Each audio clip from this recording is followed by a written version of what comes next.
Pues la idea es ayudarte y asesorarte en temas legales, esta sección de nuestro programa, que ya sabéis que se llama Abogado de Guardia. Y uno de los temas que más hemos tratado desde que creamos esta sección, Abogado de Guardia, así la llamamos, por la cantidad de consultas, la gran expectación que ha generado, es la Ley de Segunda Oportunidad.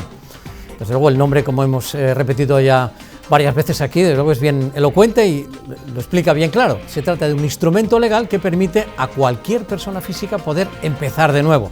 Suena bien. Se trata de cancelar todas las deudas y las deudas que tenga, obviamente, y que no pueda asumir, que no pueda pagar. Sin embargo, pues llama la atención que una ley con tantas e indudables ventajas pues está generando bastante controversia y cierta incredulidad que se refleja desde luego pues en los comentarios y por supuesto también en las redes sociales. ¿Es cierto que cumple lo que promete esta ley? Pues bueno, para aclarárnoslo, contamos como cada semana con Ignacio Castillo Castrillón, el CEO fundador de Castillo Castrillón Abogados. ¿Qué tal, Ignacio? ¿Cómo estás? Bienvenido. Muy buenas tardes. Y con una de las abogadas del equipo y una de las mayores especialistas precisamente en Valencia en esta ley de segunda oportunidad, ya la conocéis, en varias semanas con nosotros, María Inguídanos. ¿Qué tal, María? ¿Cómo estás? Muy bien, Chico, buenas tardes. Bueno, pues parece ser que en las redes sociales y que los comentarios abundan a este respecto, y uno se da cuenta de que mucha gente da la sensación de que no termina de creer esta ley. Yo no sé si es una percepción que tenéis también en el despacho. Como decimos, tiene muchísimas ventajas, pero bueno, está generando duda y desconfianza. ¿A qué creéis que se debe, Ignacio? Pues es lo que tú has apuntado. Cuesta creer, o sea, primero que no se conoce. El tema es que, claro, una ley entra en vigor en España cuando se publica en el Boletín Oficial del Estado, se publica, a lo mejor tiene un periodo de vacatio legis, o sea, un periodo transitorio, a lo mejor en un mes no va a entrar en vigor, y ya con la publicación en el Boletín Oficial del Estado ya se entiende que tenemos la obligación de conocerla y acatarla, ¿no? El desconocimiento de la norma no excusa de su cumplimiento. Pues tenemos una norma, que es esta ley de segunda oportunidad, que sí que es cierto para lo que va dirigido, o sea, es para dar una segunda oportunidad a aquellas personas que han contraído una serie de deudas y no son capaces de hacer frente a ellas. Es una situación de insolvencia. Es más conocida, desde luego, la situación de la persona jurídica, el concurso de acreedores. Eso es más conocido porque, claro, cuando entra una empresa en situación de insolvencia, pues una gran empresa que todos podemos conocer, pues está en concurso de acreedores, un ERE concursal, está liquidando los activos, entonces es más fácil que el ciudadano vaya pudiendo asumir, conociendo, a lo mejor investigando lo que es la ley concursal, que es el concurso de acreedores. Pero claro, no salen los medios de comunicación, ¿no? Es que Antonio no sé quién, pues ha sometido a la ley de segunda oportunidad y ha empezado, o sea, tenía 1,5 millones de euros y, oye, pues y se le ha quitado la deuda, tiene ahora 5 años y tiene que pagar una cuota muy pequeñita y ya no tiene embargos y puede contratar otra vez préstamos y puede tener tarjetas y, oye, y no le embarga la nómina ni nada. Claro, no es algo que se realice una actividad de publicidad o difusión para que la gente lo conozca. Entonces somos nosotros, los propios letrados, lo que tenemos que ir comunicando, investigando a través del cliente, que, oye, ¿qué es lo que te pasa? Pues que es que no puedo pagar. Oye, pues mira, a ver si nos podemos someter a esta ley.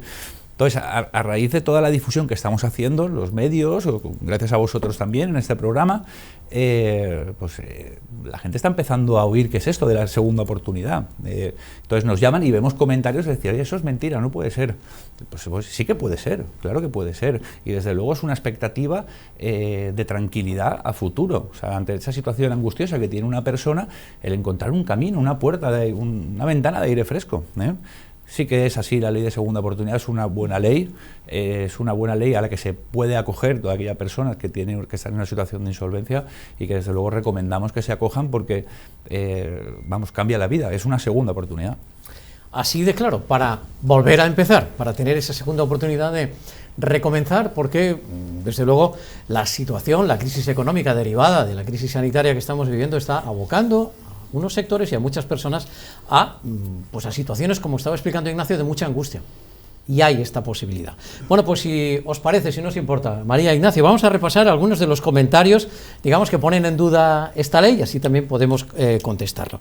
Empezando, tal vez, María, porque es más evidente, es decir, bueno, si esta ley me da la oportunidad de cancelar todas mis deudas, oiga, ¿por qué tengo que pagar una cuota mensual durante 5 años? Es decir, para alguien puede resultar, digamos, incongruente, decir, oiga, me exonera de la deuda y me obliga a pagar durante 5 años. Bueno, a ver, explícanos.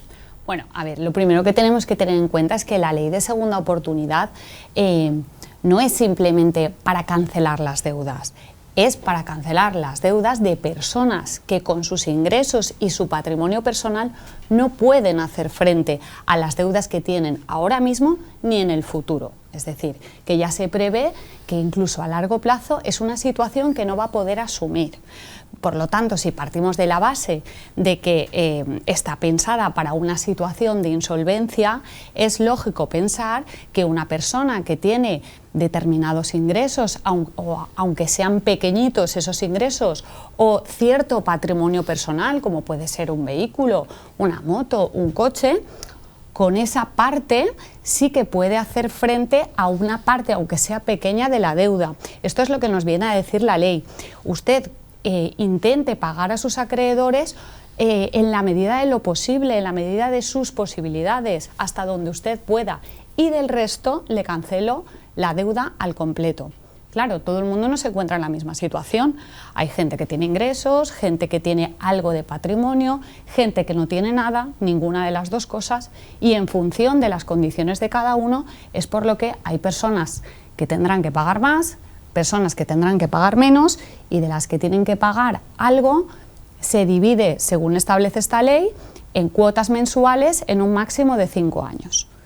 En todo caso, las ventajas que ofrece la ley ante unas deudas que pueden ser, en fin, asfixiantes, angustiosas, son realmente notables. Pero claro, según casos, habría casos en que se puede exonerar la deuda al 100% y otros al 70%. Claro, tal vez quien se lo cancelan solamente al 70%, oiga, ¿por qué no me aplican a mí el 100%? ¿no? Sí, es que a veces esto de los porcentajes puede llevar a confusión, especialmente pues porque la gente lee algunas cosas, otras se las cuentan, otras las escuchan. De ahí la importancia de asesorarse con expertos en este tipo de materia para que nos digan exactamente cuáles son las circunstancias concretas de esta ley. Las deudas no son todas iguales. Hay deudas con entidades financieras, hay deudas con acreedores normales, hay deuda pública. Bueno, pues esta ley lo que establece es que concretamente la deuda que sea pública, con ayuntamientos, con la Seguridad Social, con la Agencia Tributaria, con la Diputación, ese tipo de deudas ha venido estableciendo la jurisprudencia que es posible exonerarla hasta un 70%. ¿Vale? Pero esto no debemos confundirlo con el resto de deuda. El resto de deuda, en muchos casos, sí va a ser posible llegar hasta el 100% de la exoneración. Hay quien pueda pensar, bueno, y este porcentaje, pues igual son las cuotas que me van a costar los abogados. Aclaremos que esto no es la cuestión, que los jueces no determinan el porcentaje para que vosotros cobréis el resto, ¿no? O el porcentaje que os corresponda. El porcentaje lo ha explicado además magníficamente María, y yo la verdad que poco puedo añadir, ¿no? Sobre todo porque ella, aparte de ser administradora concursal, es especialista en estos temas. Obviamente, claro, hay unos honorarios que son que hay que hacer frente. O sea, es el honorario del mediador concursal, es los honorarios de la Cámara de Comercio, el registro mercantil o el notario, los honorarios del procurador y los de los abogados, porque esos son necesarios cubrirlos para que te puedas llegar a exonerar de ese pasivo insatisfecho. No, esto que se paga fraccionado en 5 años no son honorarios de los abogados, ¿no? Es la deuda, que lo que se hace es que se fracciona durante todo ese tiempo en función también de los ingresos, la pequeña parte que queda, porque María lo ha explicado muy bien, dice, de lo que es público, de la Seguridad Social o Hacienda, hasta el 70%, dice el Supremo, que va fuera. Y además de los intereses de demora, de los recargos y los intereses. Pero el resto de deudas, por ejemplo, del banco, de una financiera, de un préstamo, de cualquier cosa, eso se puede exonerar hasta el 100%. O si queda un poquito, en función de tu capacidad económica, ese pequeño porcentaje que te vas a hacer frente, se fracciona en 5 años. Dentro de un plan de pagos que se puede hacer frente. Claro, no vas a llegarte a acogerte a esta ley y de repente ponerte una cuota que tampoco vas a pagar. Entonces estamos siempre acogiéndonos a la ley, aparte, a esta ley solo te puedes acoger cada 10 años. Entonces te ponen una cuota que puedes hacer frente. Y desde luego no son los honorarios de abogado. Correcto. No sé si alguien se está planteando optar a esta ley de segunda oportunidad sin la intermediación de un abogado. ¿Es posible? No, la asistencia del abogado es completamente preceptiva. Ten en cuenta que esta ley lo que hace es distribuir el procedimiento en 2 fases, una fase fuera de lo que es el proceso judicial, la fase ante el notario, la Cámara de Comercio o registro mercantil, y después es una solicitud que tiene que firmar por abogado y luego una demanda ante el propio órgano judicial, ante el juez de lo mercantil. O sea, es preceptiva la asistencia del letrado, es obligatorio. Bueno, otro motivo de descontento o dudas que genera, María, es que hay gente, claro, que busca renegociar la deuda, pero dice, bueno, pero es que me obliga a deshacerme de todo mi patrimonio, a vender el patrimonio que tengo. Claro, esto pues genera también descontento, aunque estamos hablando de renegociar deudas y, bueno, de cómo hacerlo sostenible de alguna manera en el tiempo, ¿no? Es una cuestión, a ver, hay que apuntar un poco aquí al sentido común. Evidentemente, ninguna ley te va a decir que te exonera o te cancela las deudas. Hay que pensar que cuando cancelamos una deuda hay una persona que es el acreedor que se va a quedar sin cobrar y no puede estar de una manera no justificada que esa persona tenga activos y no la vaya a cobrar, digamos, es decir, por obligación tengo que quedarme sin cobrar, tiene que estar justificado. ¿Cuál es la justificación?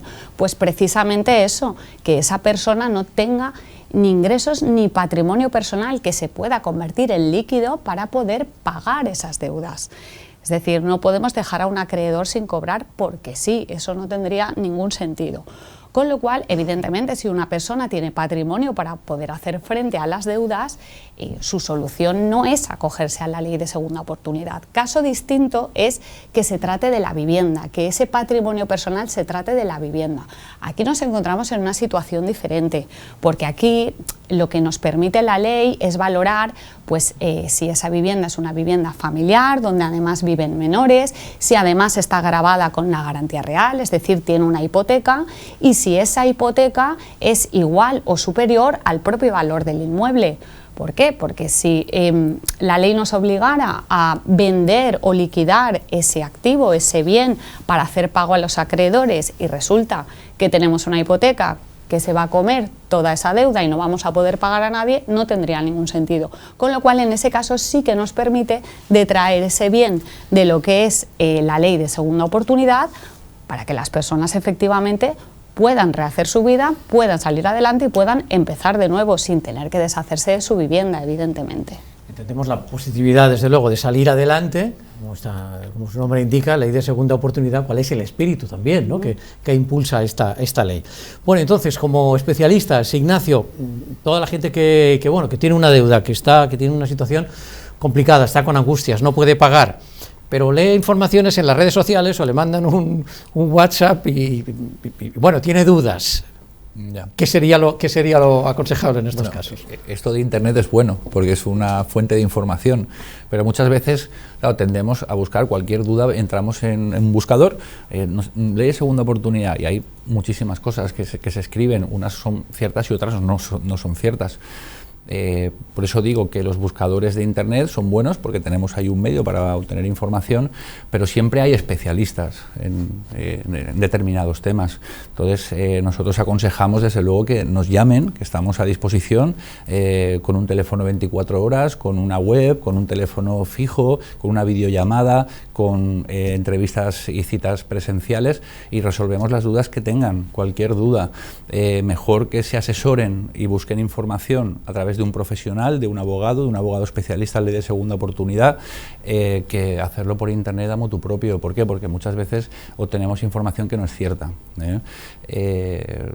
Lo mejor es que si una persona se encuentra en esa situación, que no tenga vergüenza, porque desde luego no es algo que le ha sucedido por su mala gestión personal o porque lo ha buscado activamente, quedarse en situación de insolvencia y no poder pagar y embargos por todos sitios, que no tenga vergüenza. Los abogados estamos para ayudar a las personas, le acompañaremos en todo el proceso que va a existir hasta la cancelación de sus deudas, además por abogados fantásticos, y estamos a disposición, ya sea de cualquier provincia, de cualquier ciudad, de cualquier pueblo.